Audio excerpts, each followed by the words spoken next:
Hola, mi nombre es Rodrigo Calvo y seré su oyente este trimestre en el curso de Control de Gestión Financiera del profesor Martínez. Ahora estaremos revisando la ayudantía número 1, correspondiente a estado de flujo efectivo, que les servirá para la prueba. Entonces, partiremos leyendo el enunciado y luego iremos pregunta por pregunta.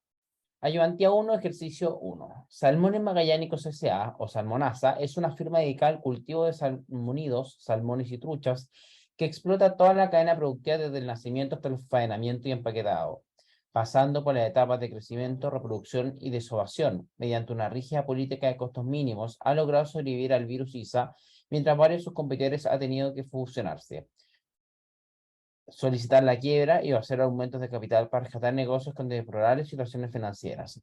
El director de Salmonasa no está seguro de que tan saludables son sus números, por lo tanto solicitó al gerente general que presentara el estado de situación financiera y el estado de resultados bajo IFRS, normativa que habían adoptado hace un par de años. El CEO presentó lo siguiente para el ejercicio de 2014. Entonces podemos ver en nuestra situación financiera para 2013 y para 2014. Y el estado de resultados también desde el 1 de enero de 2014 al 31 de diciembre de 2014. Dentro de la explicación al directorio por parte del gerente general junto con el contador general de la firma se indicaban los siguientes puntos. A continuación vienen unas notas que siempre es importante leerlas y ténganlas siempre en cuenta, vayan destacándolas porque les van a ir sirviendo durante el ejercicio. La empresa posee instalaciones abandonadas que no habían sido utilizadas por mucho tiempo y se clasificaban como propiedades de inversión, pero desde este año se instalaron las bodegas de la firma y pasaron a estar productivas calificando como propiedades, plantas y equipos. Dentro del valor de esta propiedad de inversión se identificó que el terreno posee un valor razonable de $4.500.000 y el resto correspondía a las edificaciones. No hubo ni adquisiciones ni otros movimientos en propiedades de inversión.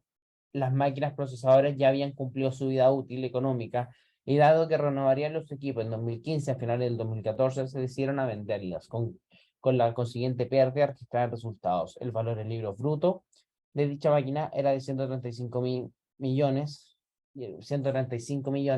perdón, y el precio de venta fue de 67.400.000. Nota 3. Una partida especial de truchas había sido cosechada durante el 2014 pasando al inventario y esto explica una parte de la variación de la existencia del periodo.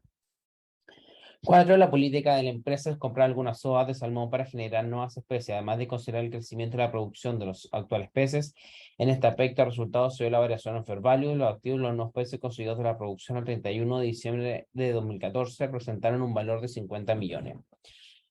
Durante el 2014 se volvieron a adquirir los derechos de agua por un periodo de 5 años. Las pérdidas por diferencia de cambio correspondían a una variación en el valor de los pasivos financieros, dado que utilizan como moneda funcional y de presentación del estado financiero los dólares de Estados Unidos. Pero los bonos se habían emitido en coronas noruegas NOK. Dentro de los gastos de administración y ventas se han incluido un ítem que responde al deterioro que sufrió la plusvalía. Y nos pide determinar cuánto fue la variación de la necesidad operativa de fondo durante el año 2014, prepara el estado de flujo efectivo según el método que más le acomode, qué análisis le merece los flujos efectivos de la empresa y su consiguiente estrategia de creación de valor, y si usted quisiera controlar la gestión de la empresa, pero al mismo tiempo retribuir de forma justa a los accionistas, qué recomendaciones podría realizar en este caso, considerando el nivel de endeudamiento actual y el pago de dividendos. Ya, entonces comenzaremos con la pregunta A.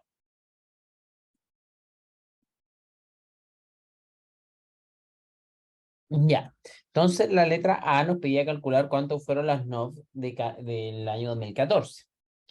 Entonces, primero, ¿cómo calcularíamos las NOV? Bueno, sabemos que las NOV son los activos corrientes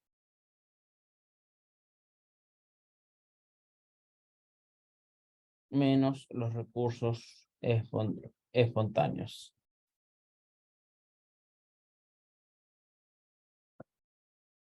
Ya, entonces, vamos a hacerlo por cada año. Estamos aquí, 2013 y 2014. Entonces, tenemos activos corrientes. Estos se pueden encontrar en el estado de situación financiera de cada año. Entonces nos están señalando que nuestros activos corrientes serían de 32.250.000. 2013 y 64.680.000 para el año 2014. Y a esto le tenemos que nosotros restar los recursos espontáneos. Ya. Entonces, nuestros recursos espontáneos, voy a poner R, ¿de qué estaría conformado? Por cuentas por pagar, sueldos por pagar, anticipo clientes, ya vamos a poner anticipo, ¿no? Bueno, mejor todo, clientes y impuestos diferidos.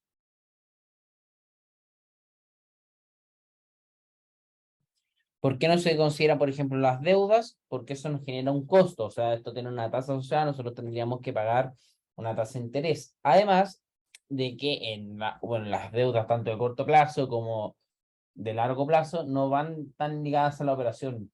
Nosotros tenemos una edición de financiamiento, ya, o sea, nosotros no está ligado a nuestras operaciones cotidianas, por eso no las consideramos. Entonces, vamos a anotar cada una en cada año. Por si acá, esto se va a ir restando. Lo va a anotar todo positivo, pero lo vamos a ir restando.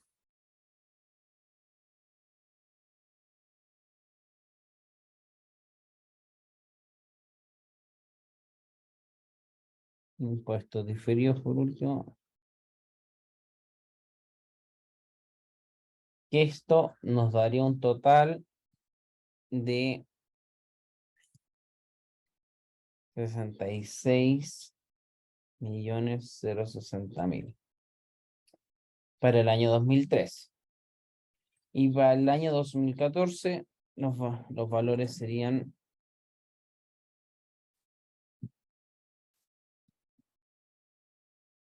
31.890,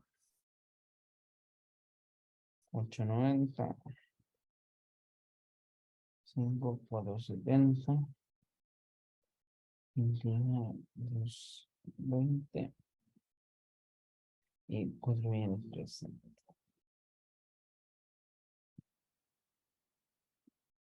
Y eso nos daría un total de 71.800.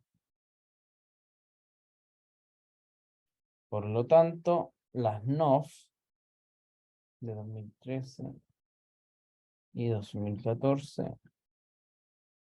serían de menos 33.810 y menos 7.120.000. Y con eso estaría respondida la pregunta 1, o la letra A. Continuando con el ejercicio, la letra B nos pide realizar el estado de flujo efectivo según el método que más nos convenga. Yo en este caso lo voy a realizar por el método indirecto, que por lo menos el que a mí más fácil me sale, pero ojo, tal vez en este ejercicio les pidan realizarlo por el método que más les convenga, pero les recomiendo saber hacer ambos, ya que en la prueba les pueden preguntar que hágalo por el método directo, hágalo por el método indirecto, o como en este caso les pueden pedir el que haga el que más le convenga. ¿Ya? Entonces, comenzando, vamos a partir primero por las actividades, que es el más largo de operación. ¿Ya? Entonces, por el método indirecto, nosotros comenzaríamos por nuestra utilidad del ejercicio, o utilidad neta.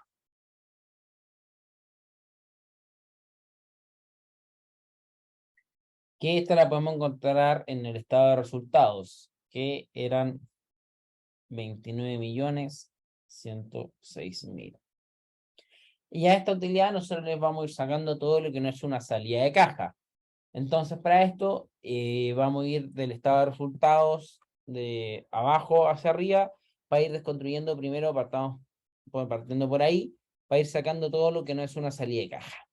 Entonces, después lo tiene ejercicio, vendría el impuesto, que eso nosotros sí lo tenemos que pagar, y, bueno, la utilidad antes de impuesto, y nos toparíamos con algo que es diferencia en cambio, que esta en sí no es una salida de caja,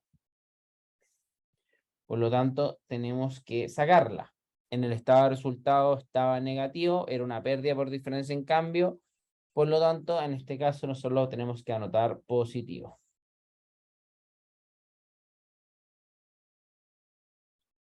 Diferencia de cambio. Que serían 14 millones. Luego, que nos seguiría la diferencia en cambio, la pérdida de la venta maquinaria. Esto también nosotros tenemos que netearlo. Como está negativo, nosotros tenemos que ponerlo a positivo para netearlo. Entonces, pérdida por venta de maquinaria.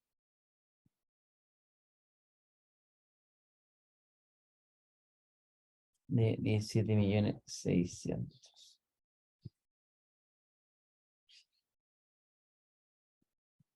Luego, gastos financieros, eso sí sería una salida de caja, porque nosotros sí tenemos que pagar esos intereses.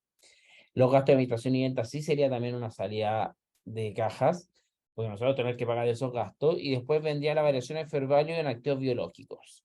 Esto no es una salida de caja, y como ahí era una ganancia, aquí lo ponemos con signo contrario, sería una pérdida. Entonces, vamos a poner variación fair value, que lo voy a abreviar como FB, en activos biológicos, que lo voy a abreviar como AB, ¿ya? Ahí era una ganancia, eran 92 positivos, aquí lo vamos a poner negativo.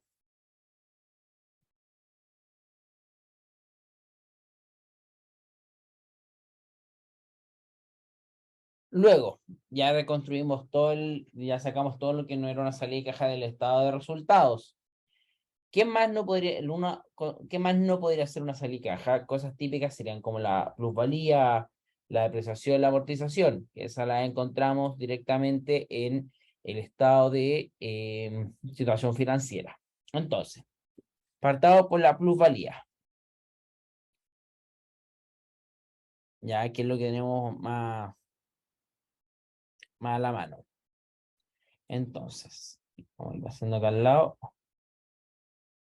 Plusvalía. Teníamos que el 2013 nuestra plusvalía era de 27 millones.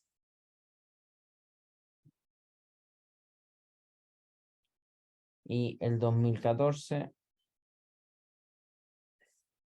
era de 3 millones. Por lo tanto, tuvimos una variación entre los años de menos 24 millones en plusvalía.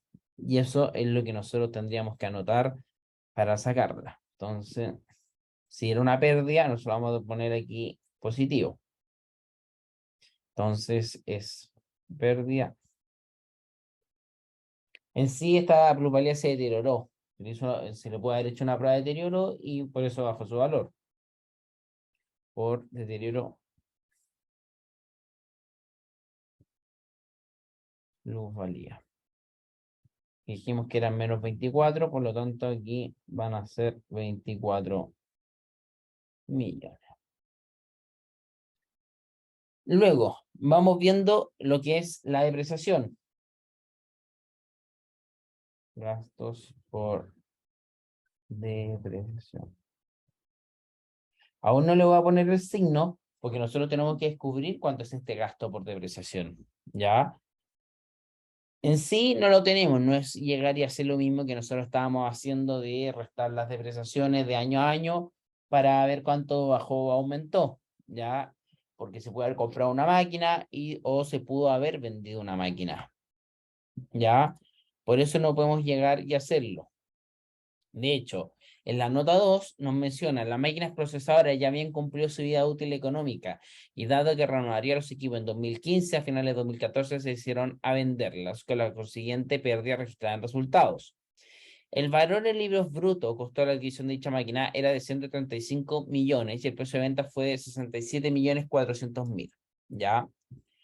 Entonces, una forma de descubrir cuánto sería la depreciación de esa máquina que nosotros acabamos de ocupar, o sea, de vender en 2014, sería mediante esta fórmula, que la voy a anotar acá al lado. Vamos a poner depreciación.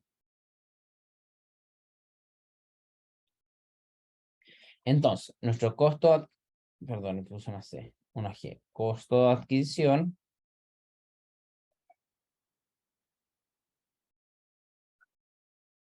menos nuestra depreciación nos tiene que dar igual al valor libre. ¿Ya? Nosotros sabemos que nuestro costo de adquisición fue de 135 millones.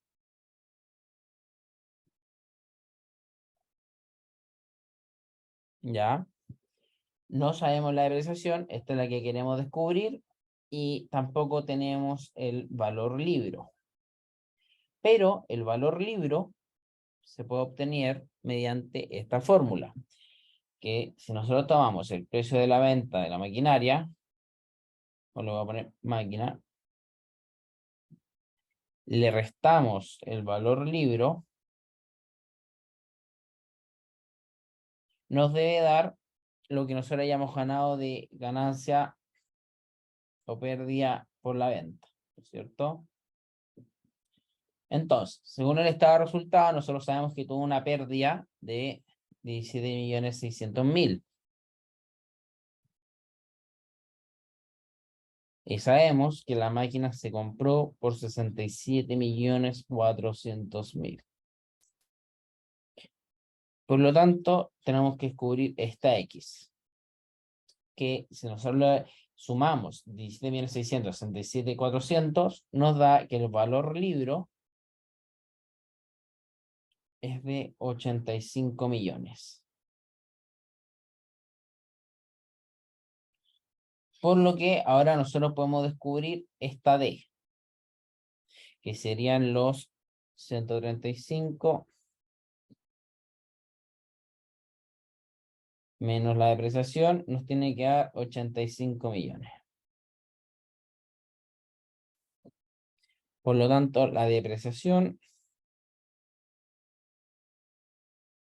de la máquina, ojo, es de 50 millones. Entonces, nosotros recién con esta información podemos empezar a ver cuánto varió nuestra depreciación entre 2013 y 2014. Ya, nosotros sabemos que a 2013 nuestra depreciación acumulada eran de 140 millones. Eso lo podemos sacar en nuestra situación financiera donde sale que es de 140. Ya está arriba de propiedad de inversión. Entonces, lo vamos a abreviar, lo voy a poner abreviado como 140 nomás, no le voy a poner los 6 ceros. Más los 50 millones que acabamos de descubrir de la máquina, nos da que a finales de 2013 nosotros teníamos una depreciación acumulada de 90 millones. Y el 2014, nosotros partimos con estos 90 millones, pasó algo y quedamos en 115 millones, que esta es la depreciación acumulada de ese año. ¿Ya? Entonces, nuestro gasto por depreciación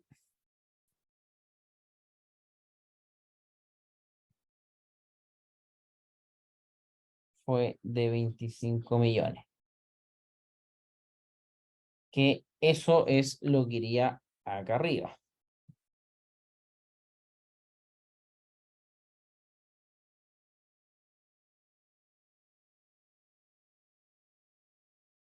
Sería positivo. Ojo, aquí lo puse positivo, pero es negativo, porque es un gasto, ¿ya? Aquí estamos tratando de descubrir la X que restaba, por eso no le había puesto entre paréntesis, pero para que no cause confusión, lo voy a poner igualmente en negativo, ¿ya? Luego tendríamos el gasto por amortización,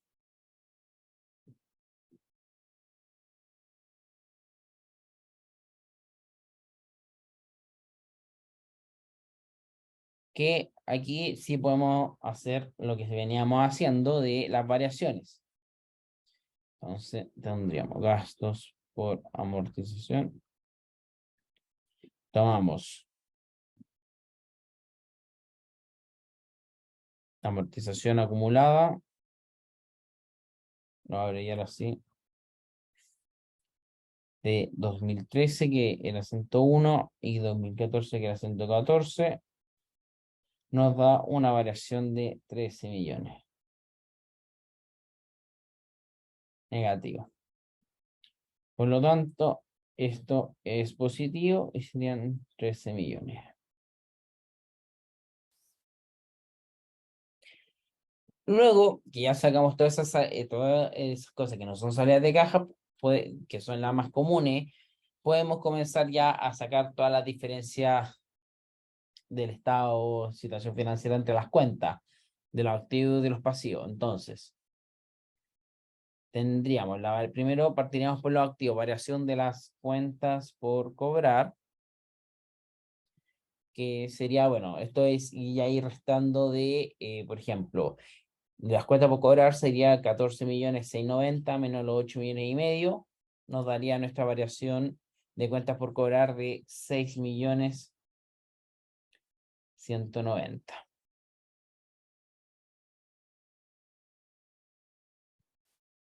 O sea, perdón, sería 2014 menos 2013, serían los 8.500.000 menos los 14 millones, que es el de ahora menos el anterior.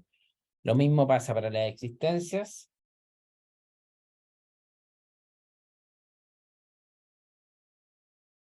Que la diferencia daría en 35.400.000.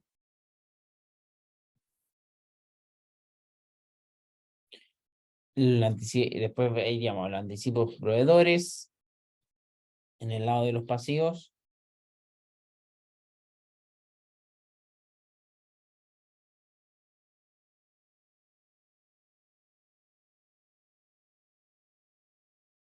Que sería de 560.000.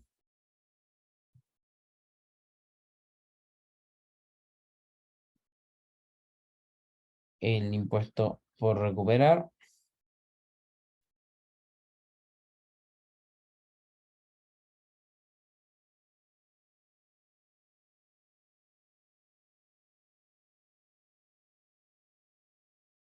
De 240.000.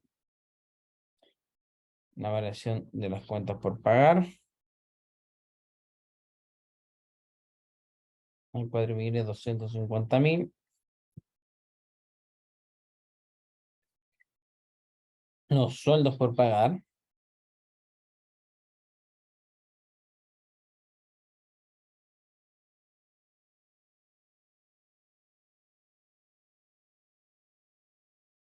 Que sería de 730.000. Estas tuvieron toda la diferencia restando el año 2014 menos el año 2013, por si acaso. ¿Ya?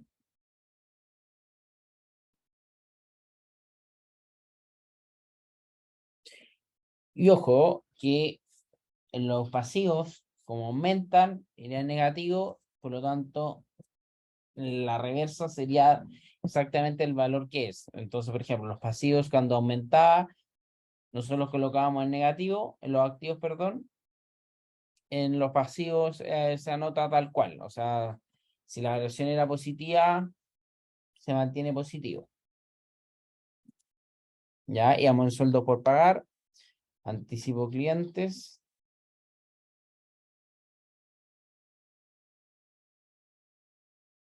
Que sería de 870.000.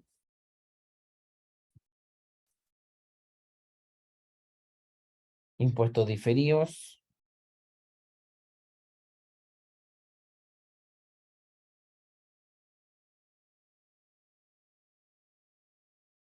De 1.350.000.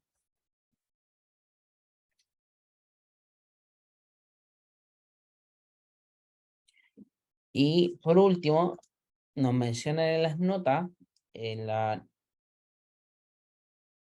nota 3, Nos dice, una partida especial de truchas había sido cosechada durante el 2014 pasando al inventario, y esto explica una parte de la variación de la existencia del periodo. ¿Ya? O sea, hay una parte del inventario de activos biológicos que fue una transferencia de inventario. Entonces, vamos a poner transferencia.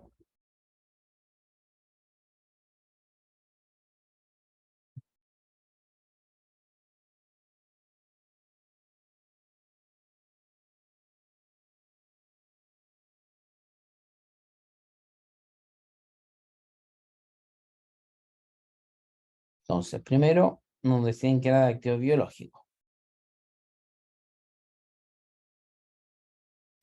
Nos señalan en 2013 que nuestros activos biológicos eran de 402,5 millones y en el 2014 son de 530 millones. Los voy a abreviar así, si los 6 ceros mejor, para saber. Ya. Entonces, el 2013 nosotros partíamos con 402,5 millones y según la nota 4 nos dice, la política de la empresa es comprar algunas ovas de salmón para generar nuevas especies, además de considerar el crecimiento y la producción de los actuales peces. En este aspecto, el resultado se dio a la variación de fair value de los activos y los nuevos peces considera la producción del 2014, representándose a un valor de 50 millones. Entonces, nos dice, más la variación, que serían de 50 millones, terminamos con 452,5 millones. El 2014 partimos con 452,5 millones, ¿ya? Más los 92 millones que nos mencionan de variación en fair value del activo biológico, porque aumentaron su valor, menos algo, nos quedamos en 530. Por lo tanto, nuestra variación en activos biológicos fue de 14.500.000.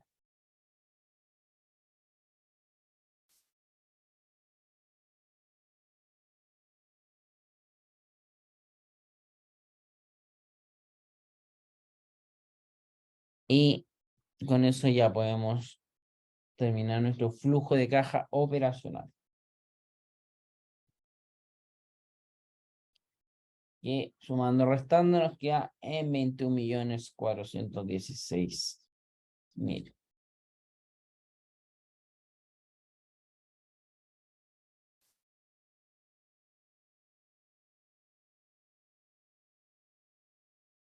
Ya, entonces continuando ahora vendrían nuestras actividades de inversión.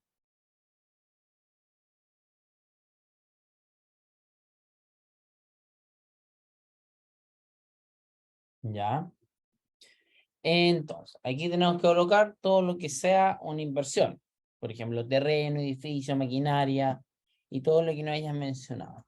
Antes de realizar vamos a leer la nota 1 que tiene relación a la actividad de inversión, que nos dice: la empresa poseía instalaciones abandonadas que no habían sido utilizadas por mucho tiempo y se clasificaban como propiedad de inversión. Pero desde este año se instalaron las bodegas de la firma y pasaron a estar productivas, calificando como propiedades, planta y equipo. Dentro del valor de esta propiedad de inversión se identificó que el terreno poseía un valor razonable de 4,5 millones y el resto correspondía a edificaciones. No hubo ni adquisiciones ni otro movimiento en propiedad de inversión. Entonces, ¿qué no quiere decir esto? Lo vamos a ir haciendo acá abajito. Que dentro de nuestra propiedad de inversión, o sea, nuestro PI, nosotros tenemos 4,5 millones que son terrenos. Entonces, si nuestra propiedad de inversión el 2013 era de 38 millones y el 2014 era de 13 millones, significa que nuestra propiedad de inversión sufrió una variación de 25 millones. Por lo tanto, si desglosamos nuestra propiedad de inversión, que lo voy a poner entre paréntesis, 25 millones, no es negativo, es paréntesis, nosotros tenemos que 4 de estos, 4,5 son terrenos y 20,5 son bodegas. ¿Ya? ¿De qué nos sirve esto? Porque, por ejemplo, ahora nosotros tenemos que saber cuánto valió nuestro terreno. Entonces, por ejemplo, si adquirimos, puede ser tanto positivo como negativo, adquisición terreno, necesitamos información porque hay 4,5 que están en juego, que son de los terrenos. Entonces, terrenos. Esto es parecido a lo que hicimos anteriormente en el flujo operacional. Entonces, el 2013, nosotros partíamos con 75 millones, que lo sacamos del estado de situación, más los 4,5 millones que acabamos de descubrir aquí. Terminamos el año con 79,5 millones, que son los que partimos el 2014, más algo, nosotros terminamos en 91 millones. Por lo tanto, nosotros adquirimos un terreno por 11,5 millones, que es la diferencia para llegar a 91. ¿Ya? Esta fue nuestra adquisición. Y que nosotros invertimos. Por lo tanto, nosotros invertimos 11,5 millones. ¿Ya? Algo parecido tenemos que hacer con los edificios, porque se dan cuenta hay 20,5 millones que son parte de edificios.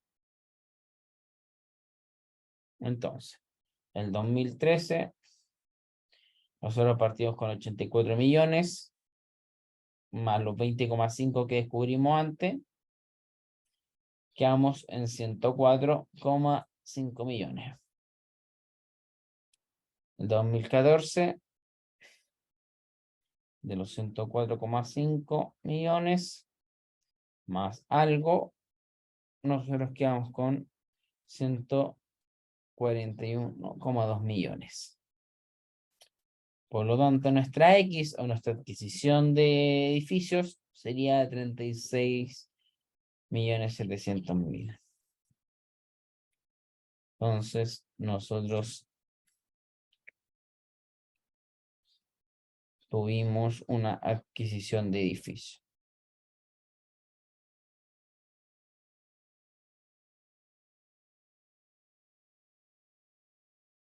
Esto eran 36,700.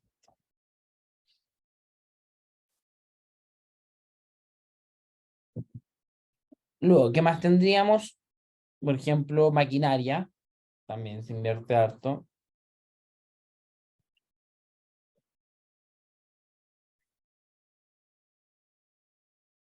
Ya, nosotros sabemos que el 2013 teníamos 220 millones y el 2014 nosotros teníamos 134. ¿Ya? Entonces, haciendo el mismo diagrama anterior. Nosotros partimos en 2013 con 220 millones. Nosotros recuerden que teníamos una máquina, según la nota 2, que nos dice la máquina procesada ya bien cumplió su vida útil económica y dado que se renovaría los equipos en 2015, a finales de 2014, se decidieron a venderlas con la consiguiente pérdida de registrar resultados. El valor en libros de dicha máquina era de 135 millones. Entonces, nosotros vendimos 135 millones, quedamos en 85 y el 2014 comenzamos con los 85, compramos algo y quedamos en 134. Por lo tanto, tuvimos una adquisición de maquinaria de 49 millones.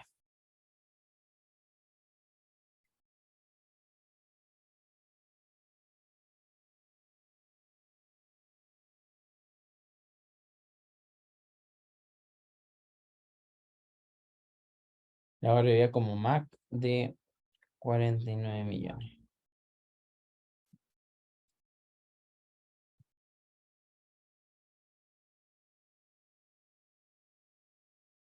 Luego tendríamos los derechos de agua que, bueno, la voy a poner como DA.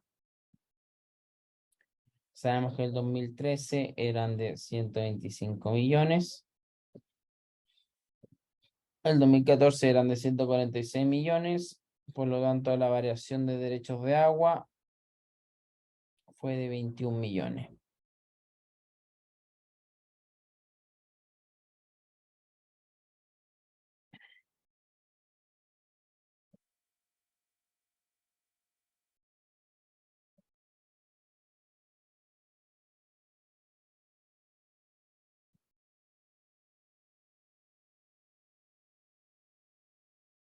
Ya, ¿qué más le incluimos a esto? Recuerden todas las notas, estos son todas las actividades de inversión.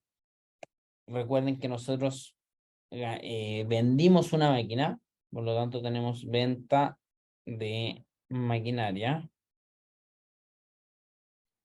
que según la nota 2, la vendimos en 67.400.000. Este iría positivo. Y al mismo tiempo tuvimos compra de activos biológicos por 50 millones. Eso estaba en la nota 4.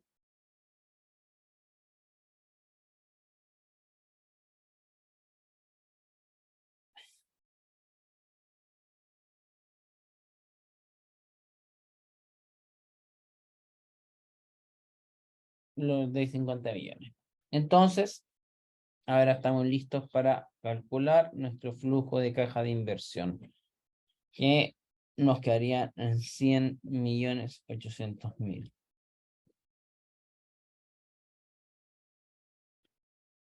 Ya, y por último nos quedaría el flujo, el de actividades de financiamiento, el flujo de caja de financiamiento. Por último, tendríamos nuestras actividades de financiamiento. Este es más corto.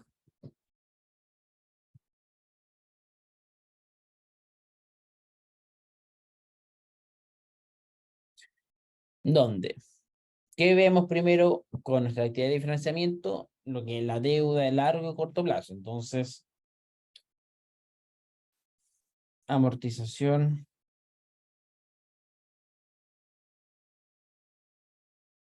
deuda, largo plazo y corto plazo. Entonces, ¿cómo sacamos amortización? Tenemos que desglosarla. Entonces, deuda, vamos a poner deuda CP, deuda LP. Entonces, 2013, 2014. Entonces, según el estado de situación financiera, este era de 5 millones, bajó a 4 millones 3, por lo tanto tuvo una variación de 700.000 negativo.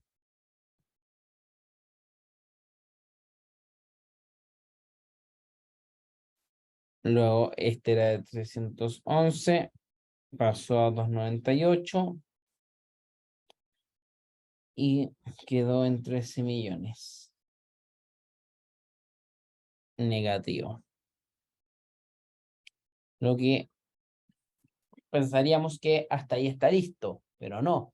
Recordar que nosotros tuvimos una diferencia en cambio en el estado de resultados, que eso nos afecta a nuestro préstamo. ¿Ya? Entonces, tendríamos diferencia cambio de 14 millones. Negativo, que era una pérdida en diferencia en cambio. Lo que nos generaría ahí recién nuestra amortización de corto y largo plazo, que nos quedaría sumando todo en 27.700.000.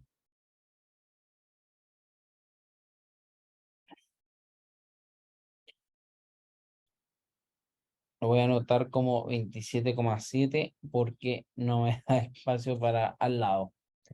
¿Ya? Luego tendríamos el pago de dividendos,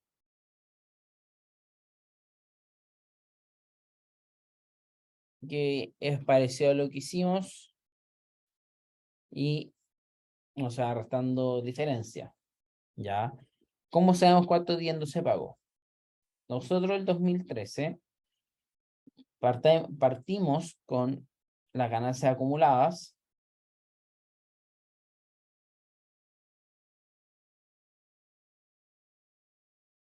Que eran 50.690.000.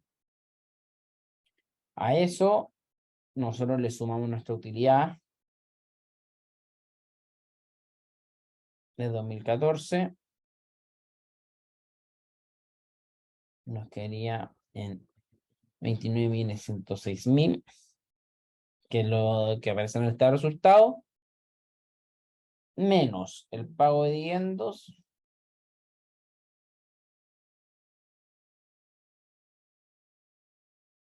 que eso es lo que queremos saber, nos tiene que generar los 59.780.000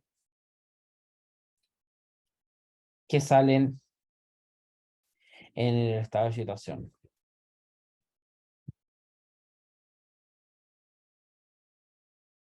Por lo tanto, nuestro pago de dividendos es la diferencia, que serían 20.016.000.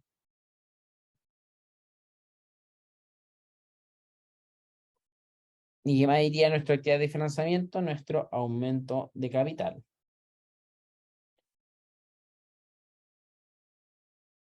Que según nuestra situación, nosotros pasamos de 330 millones a 460 millones, por lo tanto, tenemos un aumento de 130 millones. Lo que nos genera un flujo de caja de financiamiento de 82.284.000. Y con esto estaría lista nuestra letra B, porque ya sacamos nuestro flujo operacional, nuestro flujo de inversión, nuestro flujo de financiamiento. Ahora iríamos con la letra C. Ya, continuando con la letra C, que nos dice: ¿qué análisis le merecen los flujos de efectivo de la empresa y su consiguiente estrategia de creación de valor? Tenemos dos tipos de análisis, por así decirlo. Uno un poco más superficial, que es viendo directamente nuestro flujo de operación versus nuestro flujo de inversión, que eran 21 millones aproximadamente, versus los 100 millones aprox del flujo de inversión. ¿Ya? ¿Qué podemos rescatar con eso? Que la empresa está creciendo de forma inorgánica, no está creciendo de forma orgánica, por la redundancia, lo que a largo plazo no es positivo, porque significa que la empresa no puede crecer en base a sus operaciones, ¿ya? Normales, sino que está buscando financiamiento en otra parte para poder crecer. ¿Ya? Esto a largo plazo es malo. O sea, si pasa un año no hay problema. Pero si es sostenido durante harto tiempo, sí es problemático. Como mencioné, significaría que la empresa no puede crecer con sus operaciones de forma regular y necesita buscar en otra parte. Y otro que es un poco más matemático, que es viendo, por ejemplo, si nuestro financiamiento, que nuestras operaciones rentan más que lo que nosotros nos estamos financiando. O sea, si nuestra rentabilidad de nuestros activos es mayor a nuestro costo de la deuda. ¿Ya? Que eso es lo que vamos a calcular. Este costo de la deuda es lo que va en el WACC. Le va a servir para tal vez otros ramos donde necesitan calcular RD. ¿Ya? Entonces, el costo de la deuda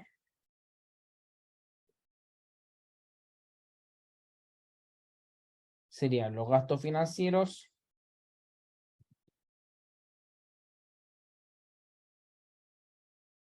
partido de nuestra deuda LP más CP. ¿Ya? Entonces, según nuestro estado de resultados, nuestro gasto financiero era de 37.920.000.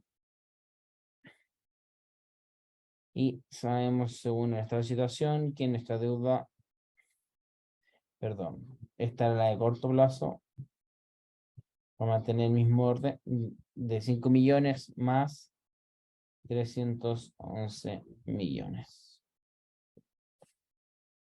Si nosotros hacemos la división, nos quedaría que nuestro costo de la deuda es de 12%. Ahora, veamos nuestra rentabilidad de nuestros activos, que serían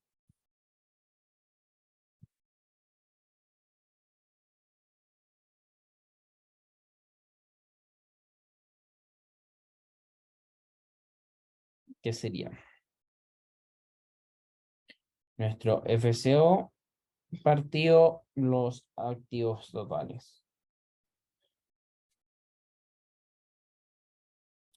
Entonces, nuestro FCO sería de 21.416.000 partido nuestros activos totales, lo sacamos en esta situación, que serán 762.750. Y esto nos da una rentabilidad de 2,81%. Si se dan cuenta, nuestra rentabilidad de nuestros activos es mucho menor a nuestro costo financiero. Por lo tanto, nosotros no estaríamos creando valor, nosotros estaríamos destruyendo valor, ¿ya? Esto mezclado a nuestro crecimiento inorgánico significa que la forma en la que estamos creciendo no es sana, estamos creciendo mediante puros aumentos de capital, no en base a nuestras operaciones. Y esa sería nuestra letra C. Dice, si usted quisiese controlar la gestión de la empresa, pero al mismo tiempo retribuir de forma justa a los accionistas, ¿qué recomendaciones podría realizar en este caso considerando el nivel de endeudamiento actual y el pago de dividendos? Ya, esto es mucho más teórico, entonces, recomendaciones que yo haría sería que el pago de dividendos no se ajuste a la utilidad del ejercicio, sino al flujo efectivo. Si no tengo dinero para crecer, debo reducir mi volumen de crecimiento, o sea, no crecer más de lo que no puedo crecer, dejar de adquirir terrenos, por ejemplo, maquinaria y todo, ya que con mi flujo de caja actual no me está dando para adquirir tanta maquinaria, tanto activos biológicos, tanto terreno que mencionaba, las bodegas y todo lo que nosotros adquirimos, que leímos anteriormente cuando estábamos realizando el flujo, ¿ya? Eh, Al mismo tiempo, como mi costo de endeudamiento es tan alto de 12%, yo debo reducir mi nivel de apalancamiento, ¿ya? Esto va ligado a eh, lo del volumen de crecimiento, ya que si yo reduzco mi volumen de crecimiento, probablemente el apalancamiento con el que me estoy financiando vaya a reducir también considerablemente. Y esas serían las recomendaciones que yo haría para que nos están solicitando para este ejercicio.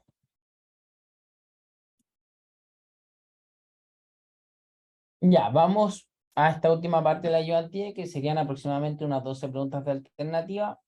Y comenzamos con la primera. Nos dice, dos empresas activadas bajo SA, UPA o PLTA presentan un aumento efectivo por 10 millones durante el periodo. Sin embargo, está distribuido de manera distinta entre las categorías 1, 2 y 3, que es la operación, inversión y financiamiento. ¿Cuál de las siguientes situaciones respecto al análisis de estado flujo efectivo es cierta? Si el flujo de caja operacional de altibajo es superior al de UPA-UPA, entonces el altibajo crece en forma orgánica.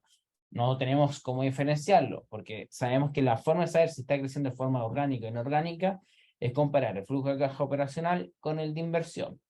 Entonces, ¿qué pasa si es superior efectivamente el de altibajo UPA-UPA, pero es menor a su flujo de caja de inversión? Va a estar creciendo inorgánicamente.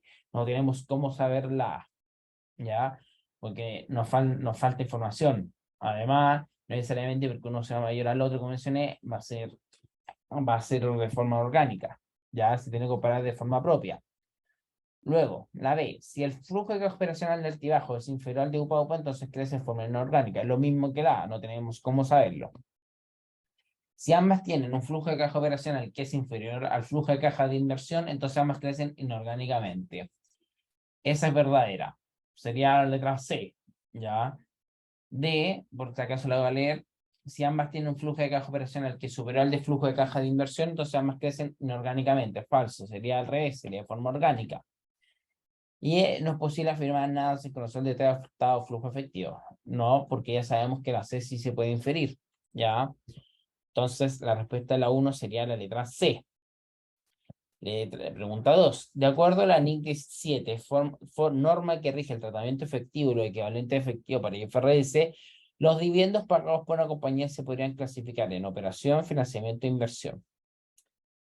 Ya, los dividendos sería, o sea, vamos a ver, primero, la pregunta 1 sería la pregunta A, solo 1, B, solo 2, C, solo 3, D 1 y 2, que sería operación y financiamiento, y E 1 y 3.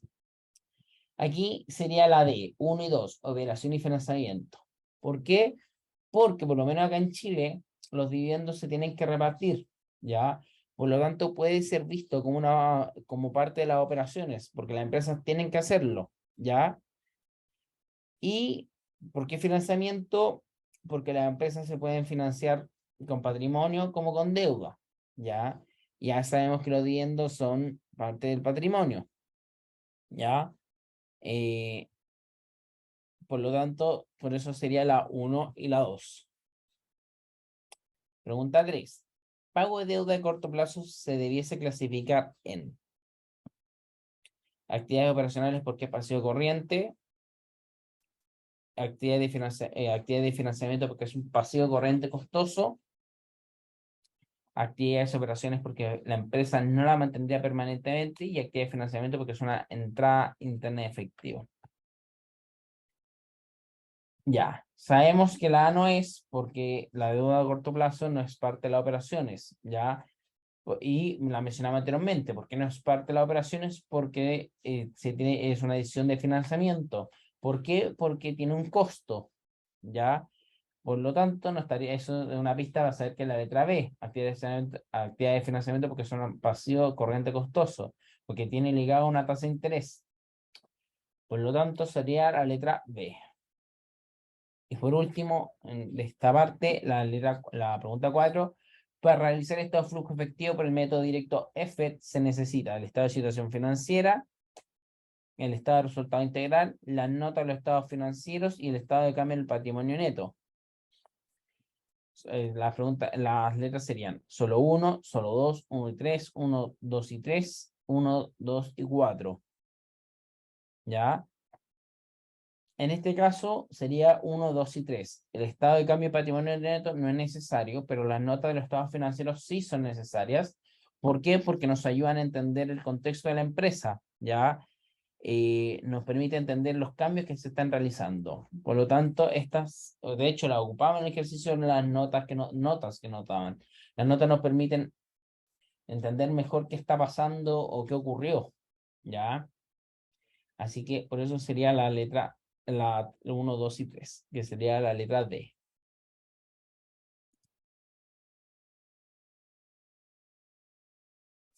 Ya, la pregunta 5 nos dice, imagine cómo serían los estados financieros de Cristalería Chile, controlador del canal de televisión Megavisión, el cual se desprendió el canal de televisión vendiéndose al grupo Pescia, que lo denominó Mega.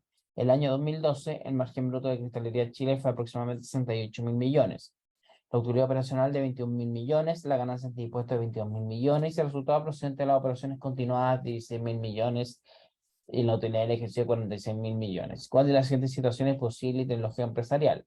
Si el siguiente año, 2013, la firma tuvo un muy buen año, tendrá una utilidad neta del ejercicio de 25.000 millones. Ya, en base a lo que podemos nosotros sacar del enunciado, nos dice que por así decirlo, un año normal, nosotros tuvimos una utilidad de 16.000 millones. No es tan loco pensar que en un muy, muy buen año nosotros estemos cerca de 16.000, pero al mismo tiempo sea superior.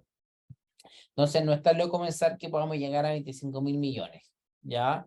Entonces la 1 sí sería. La 2, el flujo efectivo del año 2012 en la actividad de inversión fue de 75.000 millones, ¿ya? Como se está desinvirtiendo en un canal de televisión por la venta, es lógico pensar que tendría un flujo positivo mayor al flujo de inversión, ¿ya? Por lo tanto, la 2 sí sería. 3. Si el siguiente año, 2013, la firma tuvo un pésimo año, obtendría una utilidad neta del ejercicio de 25.000 millones, ya, eso es contrario a la 1, por lo tanto, esa no sería. Y el flujo efectivo de actividad de financiamiento del año 2012 debería ser muy negativo. Ya, esa también es lógico, también puede ser debido a que al recibir más dinero en la venta del canal, se puede utilizar ese dinero para el flujo de financiamiento y por lo tanto, sea más negativo, ¿ya? Por lo que sería la letra E, 1, 2 y 4. Ya. Las siguientes tres preguntas comparten el mismo enunciado. Las compañías de inversiones externas frías presentó el siguiente estado de resultados comparativos para el año 2013 y 2014. Pregunta 6. ¿Qué año lo hizo mejor y por qué? A. 2013 porque el beneficio neto del periodo fue más alto. No, porque este beneficio neto más alto se debe al resultado de operaciones discontinuadas. Ya vimos lo que era la pregunta anterior. B. 2014 porque la utilidad del ejercicio fue más baja. Lo mismo, esto se debe al resultado de las operaciones discontinuadas, no a las operaciones. C. Porque el resultado de las operaciones continuadas en periodo fue más bajo. Ya, esto se puede deber a que debido a las operaciones del negocio, tal vez en este año sean más bajas. O sea, pueda ser una fluctuación normal. No tenemos cómo saberlo. Y del 2014 porque la ganancia de operaciones continuadas periodos fue más alta. Si nosotros miramos nuestra utilidad operativa, efectivamente es más alta por lo que es la que tiene más sentido. Por lo tanto, sería la letra D. 7. ¿Qué esperaría encontrar en su estado de situación financiera? ¿Un monto igual en ambos años son los activos clasificados como disponible para la venta? No, porque ya se vendió. O sea, tuvimos nuestra venta de operaciones continuadas, entonces no esperaríamos encontrar el mismo valor. B, un aumento en los activos clasificados como disponibles para la venta, no, porque estamos vendiendo. Entonces, no esperaría encontrar uno mayor.